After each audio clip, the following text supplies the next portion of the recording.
Whether you are new to running or getting ready to start a new training program for a race, one of the first pieces of equipment you will probably be purchasing is a pair of running shoes.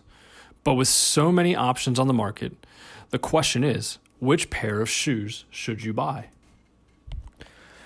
Throughout this series on running footwear, we will be exploring several topics surrounding running shoes, including what are the effects of running footwear on the forces applied to the body while running? What are the effects of different types of footwear on the motion of the foot and lower extremity while running? How do shoes affect injury risk? How do shoes influence performance? And ultimately, how do we find the shoe that is the best fit for you? In this episode specifically, we will be exploring running footwear anatomy, the different categories of running shoes, and the effect of different types of shoes on the forces and motions of running. But before we get into how shoes affect the forces and motions of running, let's briefly explore what motions and forces running shoes are designed to affect. First up is forces. With every running step, immediately after our foot hits the ground, we put force into the ground, and the ground puts that force directly back on us. And we continue to take on force, absorbing it in our ankle, knee, and hip until it propels us forward into our next step. These forces acting on our body are up to 2.5 to 3 times our body weight and applied at a rate of 75 to 85 body weights per second after impact with the ground. Here is another look at the forces acting on the body. This graph is looking at the forces applied to a runner's body from the moment the foot hits the ground, through the time the runner passes over the foot, and ultimately pushes off the ground.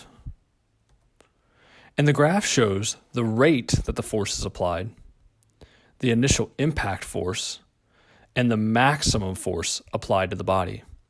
This is how we would measure force in a lab, and it is the force that the technology of a running shoe is aimed at altering.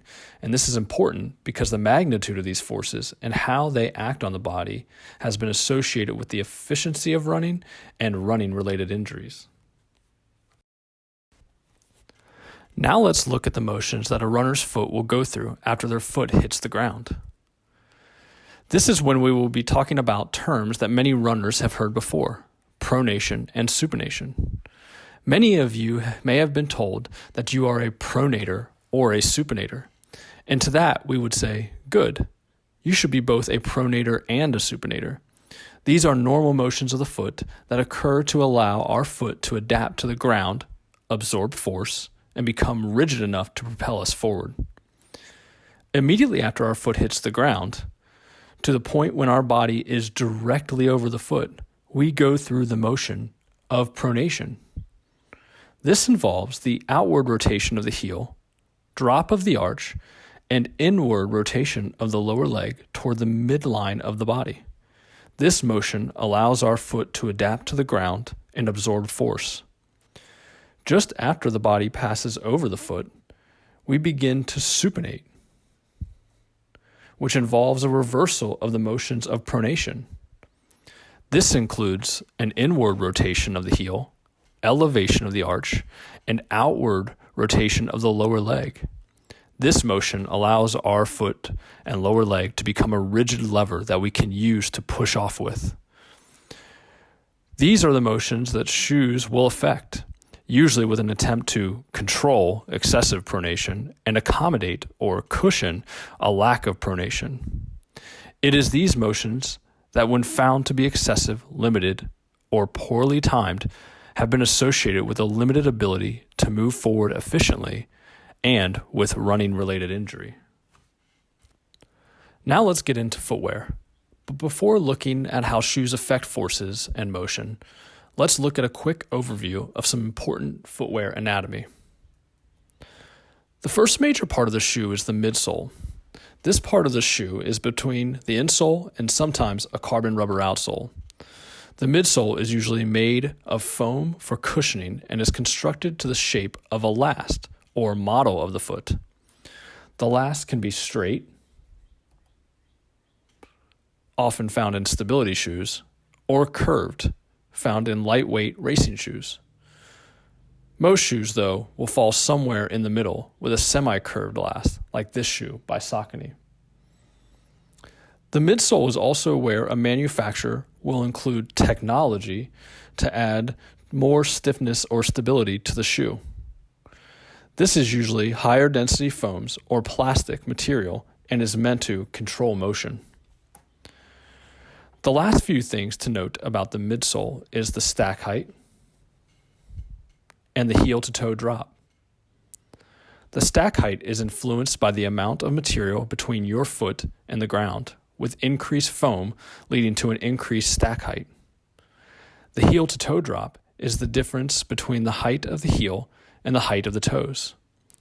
The average heel-to-toe drop is 4 to 8 millimeters, and the lowest is 0 millimeters, while the highest is about 12 millimeters. Heel height influences the load on the Achilles and may affect whether a runner strikes the ground with the heel or the middle or front of the foot, though evidence on alteration of foot strike is very conflicting. The second major part of the shoe is the upper. This is composed of materials that wrap around the top of the foot and will affect the fit of the shoe and to some extent will provide support. One component of the upper is the toe box. The toe box accommodates the fit of the toes and should be shaped to allow the foot to expand during a run. A second component of the upper is the heel counter. The heel counter is made of rigid or semi-rigid materials and adds to the fit and stability of the shoe. Now let's look at categories of running shoes and how they may affect forces and motion. We will look at 4 major categories: neutral, stability, minimal, and maximal shoes.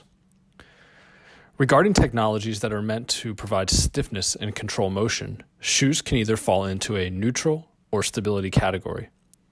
A neutral shoe is composed of either minimal or no materials that add stiffness to the midsole and are not meant to control motion.